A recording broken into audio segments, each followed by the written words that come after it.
नहीं छोड़ा। और माता जानकी को माता सती अनुसुईया ने स्वयं एक पतिव्रत धर्म का उपदेश दिया है। माता जानकी ने कहा, सीते मुझे पता है कि तुम्हें इसकी आवश्यकता नहीं है, क्योंकि तुम पहले से ही अपने पति का सहयोग कर रही हो। पतिव्रताओं में अगर भाव आएगा तो आपका नाम लिया जाएगा, लेकिन जगत कल्याण के लिए, जगत में शिक्षा देने के लिए मुझे पतिव्रत धर्म का वर्णन करना पड़ेगा।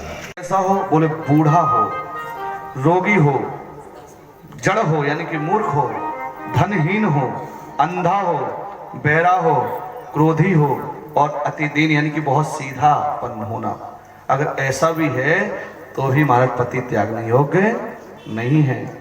और माताओं, आपने एक भाव सुना होगा ना, जो पतिव्रता स्त्री का भाव रखती हैं माताएं, वो उस भाव को गुनगुनाती थी, बुरा है भला है जैसा भी है मेरा पति मेरा होता है। क्यों कहा गया था? रचने वाले ने मार्मिक भाव देखा था कि कहीं ना कहीं एक पतिव्रता स्त्री के लिए उसका पति कैसा ही क्यों ना हो, लेकिन वो उसकी ही होती है और अपने पति की सेवा करती है। ऐसा हो पति कर किए अपमाना, जो अपने पति का अपमान करते हैं तो नारी पाव जमपुर दुखनाना, से जमपुर जाना पाता है। ये उपदेश है और इस उपदेश को संसार में बांटा जाता है, बताया जाता है। क्यों? क्योंकि आज की पाश्चात्य संस्कृति बहुत धूमिल होती जा रही है। आज इतने लाखों के कोर्ट में पेंडिंग में डले हुए हैं तलाक के। बोलो राधे राधे। का उद्देश्य क्या है? पढ़े लिखने का उद्देश्य है कि हमारी घरेलू स्थिति कमजोर है तो दोनों लोग कमाएंगे तो अच्छे एक परिवार को निर्माण करेंगे, बच्चों को भी अच्छे पढ़ा सकेंगे, शिक्षा दे सकेंगे, कोई प्रकार का अभाव नहीं रहेगा।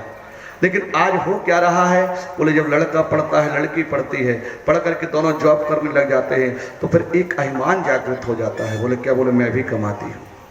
तुम 8 घंटा काम करके आते तो मैं भी 8 घंटा काम करके आती हूँ। अब विचार करें, सेवा कौन करेगा, खाना कौन बनाएगा? विचार करना कभी। हमें नहीं कहते सभी बहनें ऐसी होंगी, सभी भाई ऐसे होंगे जो समझदार हैं, जो संस्कार जुड़े हुए वो काम करते हुए भी, ड्यूटी करते हुए करेंगे, पालते हैं बच्चों को। लेकिन प्रायः रिजल्ट 75% यही आ रहा है जब हम सब अपने पैरों पे खड़े हो रहे हैं, मतलब एक स्वामित्व भाव खत्म हो रहा है। स्वामी का मतलब होता था पति, पति पालन करने वाला, उसके अनुसार हमारा जीवन होता था। लेकिन जब हम स्वयं स्वामी बन जाएंगे तो हम दूसरे को क्या समझेंगे? पति कोई बात कह देता है तो पत्नी को सहन नहीं होती, यानी कि क्यों सहन नहीं होती? क्योंकि अब वो भी कर रही है, वो भी आपके बराबर समय दे रही है, इसलिए वो वहां सुन के आए, फिर पति की सुने तो वो भी कहेगी मैं नहीं सुनूंगी, मैं अलग रह लूंगी। खंड खंड होता जा रहा है, परिवार बिखर रहे हैं।